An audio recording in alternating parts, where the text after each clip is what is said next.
By the power of Grayskull. Or maybe by the power of the bright moon? You can't talk about the 80s cartoon power without bringing up the biggest muscle-bound brother and his twin sister playing with a power sword and sword of protection. We're talking about Prince Adam and Princess Adora. Today we're here to solve the age-old question, just how strong are He-Man and She-Ra? And no, we're not talking about flexing in the mirror while humming 80s synth. This is the real deal. Forget bios, forget origin stories. We're here for power scaling. And how are we going to measure their power, you may ask? We'll do it the way it was meant to be done. So basically, here's the deal. We've consulted the most ancient and forgotten texts to create the ultimate 5-tier system to judge from the absolute weakest moments where the twins barely try, all the way to literal cartoon god mode, where they're flexing on the laws of physics themselves. Think of it as a ladder from wax on can't wax off, all the way to Chuck Norris deletes the universe. Okay, ready? Stick with us and you will discover more of our funny tiers ahead. What is the lowest amount of effort required for He-Man and She-Ra to instantly win a fight? This is the baby pool of strength. This is where our heroes barely even register that they're in a fight. Their power meters stay flatlined while the villains basically defeat themselves. Let's start with the big guy. For He-Man's weakest moment, we go to the Cosmic Comet. As the villains Evil Lyn and Beastman try to enter the Grayskull Castle, they spot He-Man. Beastman charges at him full fury, and He-Man just sidesteps, grabs him by the scruff, and flings him into the mud like last week's laundry. And then comes Evil Lyn, blasting her magic. Does He-Man panic? Nope. He tilts his sword ever so slightly, and the blast deflects right back at her. Cue Evil Lyn landing in the same mud puddle, right next to Beastman. That's right, 2 of Skeletor's top lieutenants are taken out in under 10 seconds while He-Man doesn't even break a sweat. One episode has him deflect a laser with a wrist flick. People train years for that in sci-fi movies, and He-Man does it while thinking about whether to have protein shakes or pancakes. That's pure wax on, can't wax off. He-Man looks so bored, you can practically see him daydreaming about going home to look at himself in the mirror. For She-Ra, when she's caught by a trapper nets that binds her in glowing energy ropes, Catra gloats, believing She-Ra is finally neutralized. She-Ra simply looks at the ropes, breaks out of it like it's an IKEA chair instruction manual, and goes to confront the villains. Truly iconic how Catra uses maximum technology to restrain the She-Ra, and she defeats it with a single lazy shrug of muscle. That's tier 1 energy, meaning almost zero effort. Villains clown themselves. Now the twins exert some force, but it's still barely a workout. It's more like stretching before the gym. One move and the fight is probably over already. This time, let's start with the Princess of Power. For Scorpia, her massive venomous tail is often her undoing. She-Ra doesn't even bother to fight sometimes. Instead, she seizes Scorpia by her tail, spins her around like a lasso, and flings her away. Not just once, not just twice. This happens multiple times. Scorpia's toughest feature basically doubles as She-Ra's handle. And He-Man, he's no stranger to discount moves either. In The Secret of the Sword, Duncan gets frozen solid by Horde Troopers' freeze rays. The ice is so thick it basically looks like a steel vault. You're not supposed to get out of this. He just walks up, cocks one arm back, and smashes his fist straight through the middle. The entire block explodes into pieces. Duncan tumbles out, and He-Man treats it like stepping over a puddle. It's the ultimate discount move, no strain or sweat. Tier 2 is like a discount gym membership. Some effort, mostly cosmetic. Do you recall that classic 80s workout look? The shiny leotard, the leg warmers, the high white socks, and those barely moving but incredibly vigorous aerobic routines?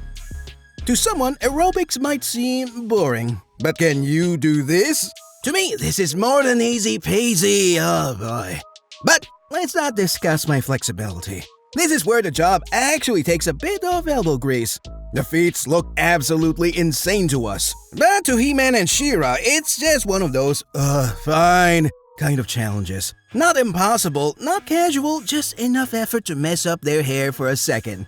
In the taking of Grayskull, a monstrous whirlwind tears through the kingdom like nature's ultimate wrecking ball. Most heroes would scramble to redirect or pray it burns out. He-Man, he just shrugs. spins in place like a cosmic figure skater, or as some say, a cosmic blender, and whips out his own counter whirlwind with nothing but his body and sword. Then in one casual motion, he grabs a tornado itself, a literal force of nature, and hurls it into space. Like he's tossing beach gear into the trunk. The physics here is universe-breaking, but the vibe? Pure warm-up stretch. He-Man doesn't battle nature. He treats it like a minor inconvenience. And She-Ra, she didn't hold back either. Glimmer story, we finally see She-Ra actually break a sweat. The Horde floods Bright Moon, slams the gate shut, massive iron door, water pressure everywhere. And She-Ra's like, alright, fine. Plants her feet, grabs the door, and you can actually hear the strain. She's gritting her teeth, muscles popping, the door screaming louder than Catra on a bad day. Then, bam! She rips it open. Water gushes out and the castle is saved! It's one of the few times she dips into the yellow zone. Not casual, not a warm-up, just raw power on display. And the best part, even when she's struggling, she's still untouchable. But now we need to forget the safety protocols. We are clear to engage impossible odds. I repeat, clear to engage.